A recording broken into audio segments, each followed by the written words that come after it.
श्रोतेहो नमस्कार. परिसर या कार्यक्रमाच्या राज्यस्तरीय प्रसारणामध्ये आपलं मनपूर्वक स्वागत. श्रोतेहो परिसर या कार्यक्रमाच्या आजच्या भागात आपण ऐकणार आहोत पावसाळा आणि पर्यावरण याविषयी पत्रकार अशफाक अत्तार यांनी सांगितलेली माहिती. नमस्कार श्रोतेहो, मी पत्रकार अशफाक अत्तार. आज आपण पावसाळा आणि पर्यावरण यांचं अतूट नातं याविषयी जाणून घेणार आहोत. पावसाळा हा केवळ ऋतू नसून निसर्गाला नवसंजीवनी देणारा काळ आहे.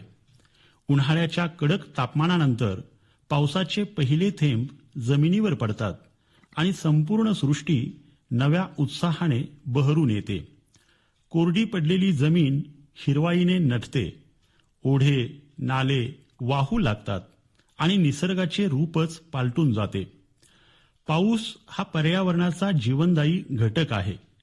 पावसामुळे नद्या, तलाव, विहिरी आणि धरणांमध्ये पाणी साठा वाढतो.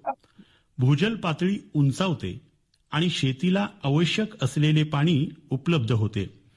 त्यामुळे अन्नधान्य उत्पादन वाढून मानवी जीवन समृद्ध होते.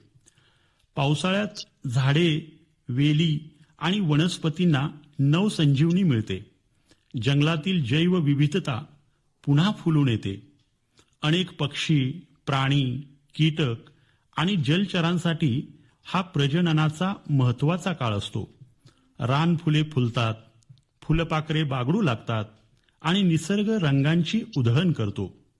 याच काळात डोंगर दऱ्यांमधून वाहणारे धबधबे, धुक्याने झाकलेले पर्वत आणि हिरव्या शालूने नटलेली शेती आपल्याला निसर्गाच्या सौंदर्याची जाणीव करून देतात. पावसाळा हा निसर्ग निरीक्षणासाठी आणि पर्यावरणाविषयी जागरूकता निर्माण करण्यासाठी अत्यंत महत्वाचा काळ मानला जातो. मात्र पावसाळ्याचा आनंद घेताना पर्यावरणाचे रक्षण करणे ही आपली जबाबदारी आहे. प्लास्टिकचा कचरा नाल्यांमध्ये आणि ओढ्यांमध्ये टाकल्याने पाण्याचा प्रवाह अडतो आणि पूर परिस्थिती निर्माण होऊ शकते. त्यामुळे प्लास्टिकचा वापर कमी करणं आणि कचऱ्याची योग्य विल्हेवाट लावणं आवश्यक आहे. वृक्षारोपणासाठीही पावसाळा हा सर्वोत्तम काळ मानला जातो. या काळात लावलेली रोपे सहज रुजतात आणि त्यांची वाढ चांगली होते. प्रत्येकाने किमान एक तरी झाड लावून त्याचं संगोपन केल्यास पर्यावरण संवर्धनासाठी मोठं योगदान देता येईल.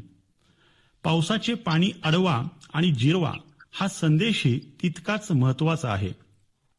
घरांमध्ये, शाळांमध्ये आणि सार्वजनिक ठिकाणी पावसाचं पाणी साठवण्याच्या योजना राबवल्यास भविष्यातील पाणी टंचाईवर मोठ्या प्रमाणात मात करता येऊ शकते. आज हवामान बदलाचे परिणाम जगभर जाणवत आहेत.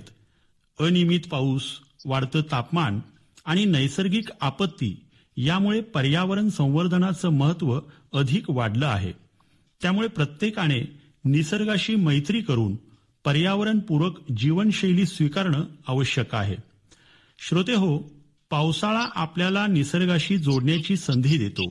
हिरवीगार शेते, धुक्याने भरलेले डोंगर, खळखळणारे झरे आणि पक्ष्यांचा किलबिलाट हे सर्व आपल्याला पर्यावरणाचे महत्त्व पटवून देतात.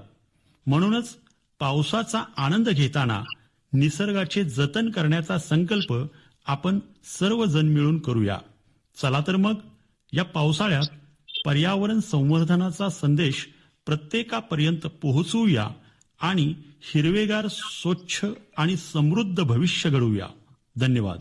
परिसर या कार्यक्रमात आताच आपण पावसाळा आणि पर्यावरण याविषयी पत्रकार अशफाक अत्तार यांनी सांगितलेली माहिती ऐकली. या कार्यक्रमासाठी सूत्रनिवेदन आणि निर्मिती सहाय्य ऐश्वर्या पटवर्धन, सादरकर्त्या तेजा दुर्वे. ही आकाशवाणी सांगली केंद्राची निर्मिती होती.